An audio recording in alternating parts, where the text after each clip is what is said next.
నమస్తే అన్న. నమస్తే మీ పేరు? అహ్మద్. ఎక్కడ ఉంటారు? హెచ్ఎఫ్ఆర్ సలీంబాబా దర్గా దగ్గర ఉంటా. ఏం చేస్తుంటారు? నేను బస్తీ లీడరు, సంట్రింగ్ కాంట్రాక్టర్ అసోసియేషన్ ప్రెసిడెంట్ కూడా.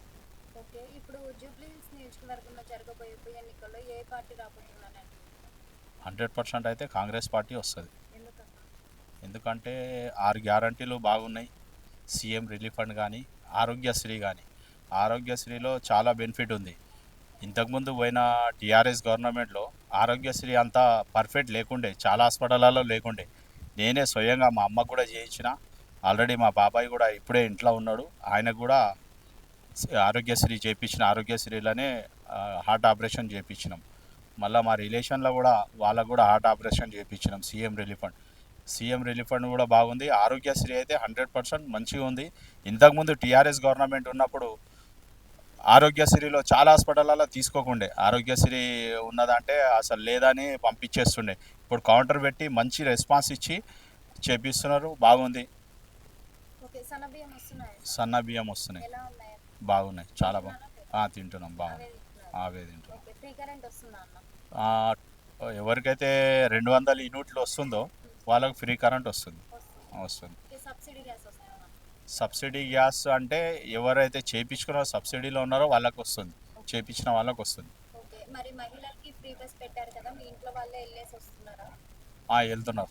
ఫ్రీ బస్ వల్ల ఎంత చార్జెస్ మిగులుతుందని చెప్పుకోవచ్చు? ఇప్పుడు మా ఊరు ఇక్కడ వికారాబాద్, అక్కడ నుంచి 150 రూపాయలు ఛార్జ్ అవుతుంది. మా ఫ్యామిలీ వాళ్ళు మొత్తం కూడా ఇక్కడ నుంచి వికారాబాద్ దిగి, వికారాబాద్ నుంచి మా పక్కన ఊరు ఉంటుంది, అక్కడికి పోతున్నారు. అంటే ఫ్రీలోనే పోతాం. లేకపోతే మేము కార్లో పోయేది, డీజిల్ వేసుకొని, పెట్రోల్ వేసుకొని, ఇట్లాంటివన్నీ ఇబ్బంది పడేది. కాకపోతే రష్ ఎక్కువ ఉంటుంది కాబట్టి ప్రాబ్లం లేదు. నాట్ బ్యాడ్, బాగానే ఉంది. మరి రేవంత్ రెడ్డి గారి పరిపాలన ఎలా ఉందంటే ఏం చెప్పచ్చు? 100% బాగుంది. ప్రజాపాలన మంచిగా ఉంది. రేవంత్ రెడ్డి గారు మంచిగా చేస్తున్నారు. కాకపోతే కొంతమందికి ఇంకా వాళ్ళకు అర్థం కావట్లేదు, కానీ చాలా బాగుంది. ఓకే. మళ్ళీ కూడా రేవంత్ రెడ్డి గారే కావాలంటారా? 100% మళ్ళీ రాబోయే ఎలక్షన్లో కూడా, బై ఎలక్షన్ కాకుండా మళ్ళీ 5 సంవత్సరాలు కూడా రేవంత్ రెడ్డి గారే ఉంటారు. ఎందుకన్నా? పథకాలు బాగున్నాయి, 6 గ్యారంటీలు కానీ, ఇంకా వేరే వేరే విషయాలు కూడా, డెవలప్మెంట్ కూడా బాగానే అవుతుంది. మెల్లగా అవుతుంది. ఎందుకంటే కొత్త గవర్నమెంట్, ఇప్పుడే గవర్నమెంట్ వచ్చింది, ఇప్పుడే కావాలంటే కాదు కదా.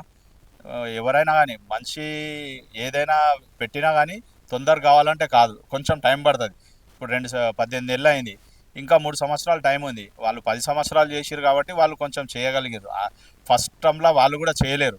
ఇప్పుడు సెకండ్ టర్మ్ కాబట్టి వీళ్ళు సెకండ్ టర్మ్ మనకు రేవంత్ రెడ్డి గారు కాంగ్రెస్ గవర్నమెంట్కి వస్తే చేపిస్తారు.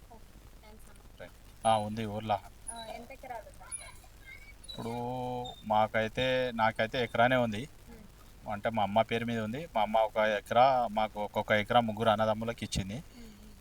దాంట్లో రైతు భరోసా పైసలు కూడా మనకు 5,000 పడ్డాయి. మొత్తం ఎకరానే కదా, 5,000 చిల్లర పడ్డాయి.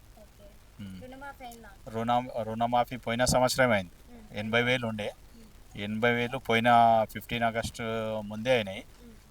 అవి అయినాక మళ్ళీ డబ్బులు తీసుకున్నాం, మళ్ళీ 1,00,000 రూపాయలు తీసుకున్నాను. అవి రుణమాఫీ అయితే ఫస్ట్ టైం ఒకసారి అయింది. నాకు రుణమాఫీ కూడా అయింది. అంటే మా ఇంట్లో 3 అయింది, 3 అన్నదమ్ములకు అయింది. మా అమ్మకు కాలేదంటే ఆమెకు 3 లక్షలు ఉంది. ఆమె ఎక్కువ తీసుకున్నది, ల్యాండ్ ఎక్కువ ఉంది ఆమె పేరు మీద కాబట్టి 3 లక్షలు ఉంది. అట్లా కాబట్టి మా అమ్మకు కాలేదు. మాకైతే అన్నదమ్ములకు 3 కూడా అయింది, రుణమాఫీ అయింది మాకు. Subscribe us and press the bell icon for more interesting updates.